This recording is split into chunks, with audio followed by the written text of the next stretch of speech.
ازيكم عاملين ايه؟ يا رب تكونوا بخير. النهارده هنعمل مع بعض فطيره جميله جدا، مكوناتها سهله وبسيطه. كمان الفطيره معانا جميله جدا، خفيفه قوي وسهله جدا في تحضيرها. هنعملها كمان بحشوه اقتصاديه، وكمان الحشوه طعمها حلو قوي.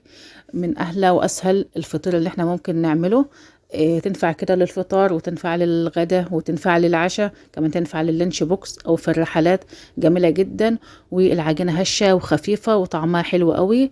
من احلى ومن اسهل الوصفات اللي احنا ممكن نعملها، متاخدش وقت خالص في تحضيرها. يلا بينا نشوف الطريقه مع بعض. ويا ريت اللي بيشوف القناه لاول مره ولسه ما مشتركش معانا يشترك عشان القناه تكبر بيكم.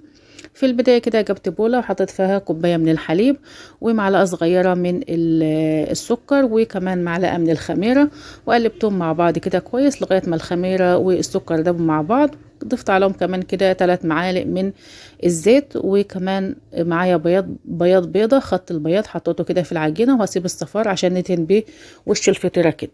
هنا بقى معايا كده 3 كوبايات من الدقيق، 3 كوبايات بالكوبايه المعياريه.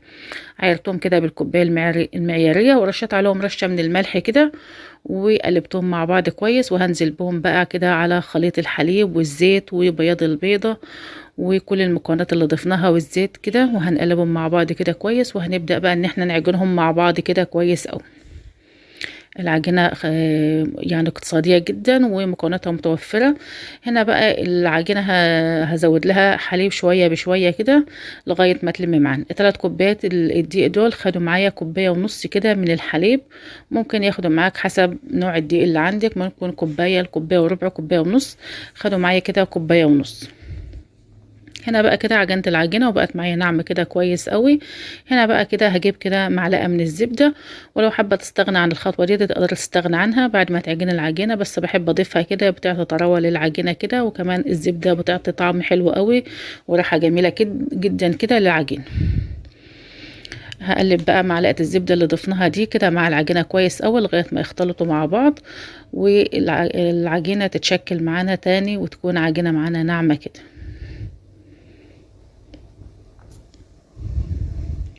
هنعجن بقى كده لغايه ما معلقه الزبده تختفي معانا كده والعجينه تشربها بالشكل ده كده. هنا عجنتها كده كويس قوي، بقت معايا بالشكل ده.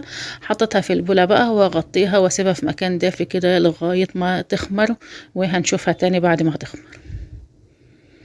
هنا بقى هنحشي الفطيرة النهاردة ببطاطس مسلوقة وكمان جبن، ميكس جبن كده. هنا جبت بطاطسية كبيرة كده وسلقتها في مية وملح، وبقت معايا بالشكل ده. هرستها كده بالهراسة. وهنا كده معايا ميكس من الجبن، شيدر ورومي وموتزاريلا مع بعض كده. وهنا كمان معايا قطعة كده من الجبنة البيضاء، ما دي جبنة فتة.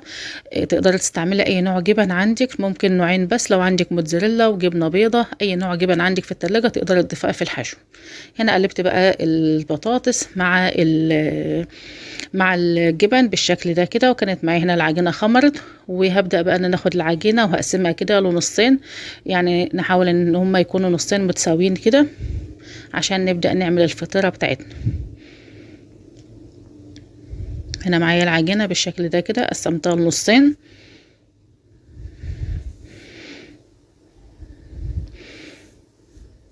هنا معايا نصين العجين بالشكل ده. هبدأ اخد اول جزء بقى وهنفرده بالشكل ده كده. العجينة معانا طرية وناعمة كده، وكمان سهلة جدا في التشكيل. نقدر ان احنا نشكلها كده. هنفردها بقى على دقيق، ونحط دقيق من فوق وتحت عشان احنا معانا العجينة طرية كده ولينة، ما تلزقش في ايدينا واحنا، او تلزق كمان في المفرش كده واحنا بنفردها. هنفرد بقى كده. لو حابين ان احنا نفردها بايدينا سهلة جدا في الفرد، بس عشان ننجز شوية هبدأ كده ان انا افردها بالنشابة. ما بتاخدش وقت خالص في فردها، سهلة جدا. والعجينة كده يعني ما بتاخدش وقت في الفرد. كمان العجينة خامرة معانا وجميلة جدا. الفطيرة جميلة جدا واقتصادية ومكوناتها بسيطة.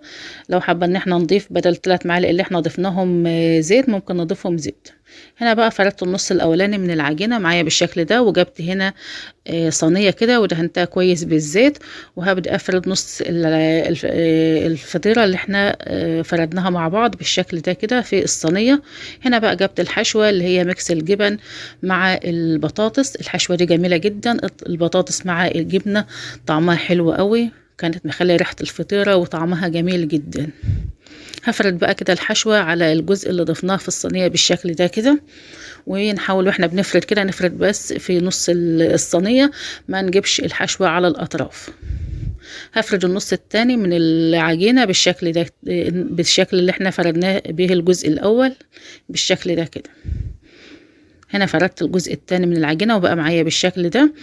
هجيب بقى الجزء اللي احنا فردناه وهجيب يعني شوية من المية كده، وهبدأ ان انا اعمل على اطراف العجينة بالشكل ده كده، عشان هنحط الجزء التاني على الجزء اللي ضفناه عليه الحشوة ده، عشان يلزق مع بعضه كده وما تفكش في الفرن، او لما تخمر تاني وتدخل الفرن كده ما تفكش معانا، او ان هي ما تكونش فطيرة كده متساوية. خدت بقى الجزء التاني من العجينة وحطيته على الجزء اللي حطينا عليه الحشوة بالشكل ده كده، وهنبدأ بقى ان احنا نقفلها كده كويس بايدينا بالشكل ده كده. طبعا المية هتخلي او هتساعد كده ان العجينة تلزق مع بعضها،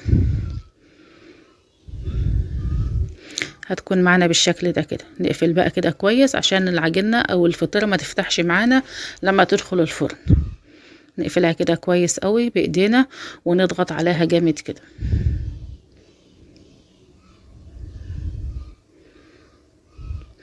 هنا طبعا سويت كل اطراف العجينه وبقت فطيره واحده كده، العجينتين اللي فوق واللي تحت ماسكوا في بعض كده وبقوا متساويين. هنا بقى جبت صفار البيضه اللي سبناه في الاول، خدنا البيض حطيناه في العجينه، وهنا معانا الصفار هنتنويه بيه وش الفطيره كده، بيعطي لها لون حلو قوي، لون ذهبي وجميل جدا كده. هنبدا بقى ان احنا ندهن الفطير. تقدري تستغنى عن البيض خالص وتضيفي كده حليب لو حابه، او ممكن كمان انا هنا حطيت على صفار البيضه نقطه كده من الخل عشان تشيل ريحه زفاره البيض. ممكن تضيفي معلقه من الحليب زي ما تحبي، ممكن يعني تدهنيها حليب بس، حسب ما تحبي انك تدهنيه. ممكن كمان ترشي عليها جبن. هنا بعد ما دهنت بصفار البيض جبت شويه كده من السمسم ورشتهم على وش الفطيره يدوا لها شكل وطعم حلو. ممكن كمان ترشي حبه البركه لو حابه انك تضيف حبه البركه بدل السمسم، او ممكن تضيفهم الاثنين مع بعض. هنا بقى معايا الفطيرة بالشكل ده جميلة جدا، خدت في الفرن كده حوالي نص ساعة. الفطيرة طرية وهشة جدا، خفيفة قوي، واحنا شايلين القطعة كده من الفطير تحس ان احنا مش شايلين حاجة خالص، عشان خفيفة جدا وهشة جدا. هبدأ بقى ان انا اقطعها بالشكل ده كده.